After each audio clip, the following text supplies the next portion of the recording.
Um, somehow it needs to be about nurturing and developing this child into a knowledgeable, competent adult who can participate in a global community uh, and who is able to pursue that goal in an environment that is safe, that is intelligent, that is efficient, that is not just a reflection of somebody's individual agenda. And the problem, I just want to expound on something you mentioned.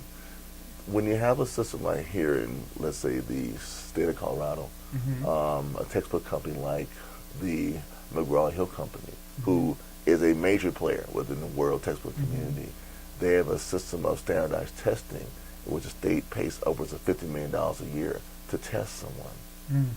Well, what they're learning is not even the issue. How well did you test? And what the reason for deficiencies or excelling in the test is not even thought about. It's just how well did you test, and what are we going to do to make sure the test score is high? Not does the test reflect the student's abilities, not is this a good measure of your potential, but we have to get this test done. So it's a very complex issue within any educational system. How do you measure progress? Right. Yeah. Traditionally, we say it's the testing. But testing itself requires a specific skill set that not all students have. Right. But you can have a very intelligent student who has a different skill set, and they'll fail the test and be written off as stupid when they're really very intelligent. Or you may have another situation. I'll give you a classic case. I had a student I taught in 10th grade geometry 5-6 years ago. His first name was John. Never came to class. Came to class, didn't pay attention. Testing, 100% every time. Because he had the skill set for dealing with the test. He had the skill set. And with the traditional method of testing, I say, of grading, well, you weren't here regularly, you didn't do your homework, but you tested well. I gave an A. The John understood the material. I couldn't say, well, you weren't here, I couldn't mark you down, no, you did your homework. Well, it just didn't work for him. All the parent sees is the name of the course and a letter A, and then, he did everything great. Right. Not actually. Right. Not actually, it's exactly. When the answer has been simplified so much that it doesn't anymore represent what actually happened. Right. Exactly. In my own experience, when I was in 3rd grade, they had timed arithmetic tests. This recording. Test, every 4 seconds they would say the next question. Right. 4 plus 4, 9 times 7, whatever, 4 seconds apart. I flunked them. I couldn't think that fast. Right. By the time I got to 6th grade, though, I was doing so well in math that in 7th grade they placed me in an advanced math class, and I had algebra before I even got to high school. Wow. But I couldn't think fast. But it wasn't that I couldn't handle the problem. But you could think.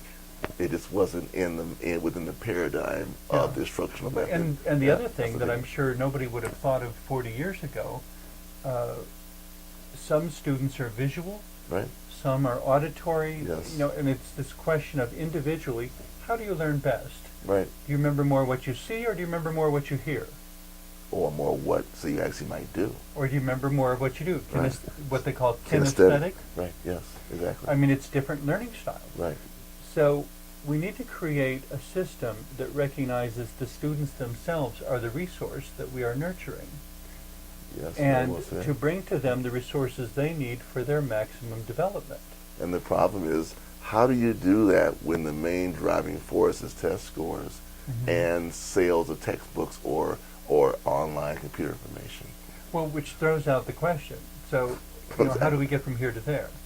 And we can throw out some ideas, but of course these are just ideas that haven't been road tested. But it's questions like, so do we simply stop all testing? I don't know. Probably can't. Probably can't. Maybe we want to look at making our tests more reflective of the diversity of the classroom. Yes. Maybe what we need is more aptitude testing each step of the way. Instead of a final exam at the end of each year, you get another aptitude test to find out where your strengths are. Well, that's what teachers like myself have always promoted. Okay. And it gets nowhere. It just gets nowhere. Remember, the school boards are tied into. When you say gets nowhere, you're referring to negotiations with administration. Oh, Have you ever it had is an even- opportunity to test it on students? let me put it like this: we can do it on our own. Mm-hmm. Like I can give you an aptitude, or what they call a diagnostic, Mm-hmm. beginning of the year, midway through the year, every quarter, end of the year. I can do it on my own, Mm-hmm. and I can see where you've grown, where you still have issues within the paradigm of the test. But the standardized testing is based on is based on psychometrics, and the school boards are and the administrators are Forgive my tied into. ignorance. Sure. Psychometrics is measuring how the brain works? Measuring how someone who is called a psychometrician determines your development of your human intellect on certain scales. So psychometrics measures intellectual development. It supposedly based on a certain Supposedly. right. Okay. Or it aspires to measure Yes. intellectual development. Right. So See, and what I was talking about with aptitude testing of course, they're different. is, They're totally different. it's different because Totally that's different, saying, what is this person presumably good at?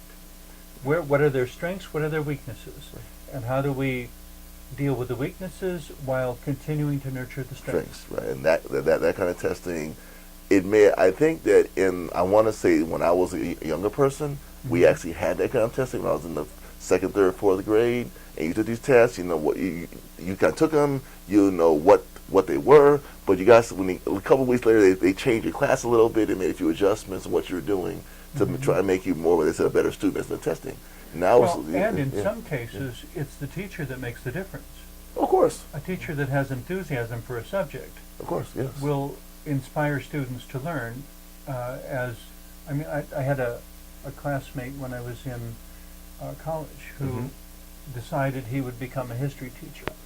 And I talked to him about history, and I said, and why do you want to be a history teacher? Because his first statement was, well, you have to first acknowledge that it's essentially a very boring subject. And I said, and why do you want to teach it if it's a boring subject? Because that's what your students are going to say about history when you're done, that it's a very boring subject. On the other hand, I've met people who are totally fascinated by history, right, and they have such an enthusiasm for it, they could get anyone interested. right, yes. It's as much as I'm saying there should be more aptitude testing for students, there should probably be much more aptitude testing for adults, because there may be a lot of teachers that are teaching the wrong subject, or maybe teachers who shouldn't even be teachers. They should be research scientists or something else. Right, yeah, of course. You'll hear students say that, like, you should teach so and so. They can see the light go off in the teacher's eye, or when a certain topic is mentioned. Wow, they say, wow, that's for you, not this. And it's good to listen to those kids because they really are online. They're just reflecting what they see.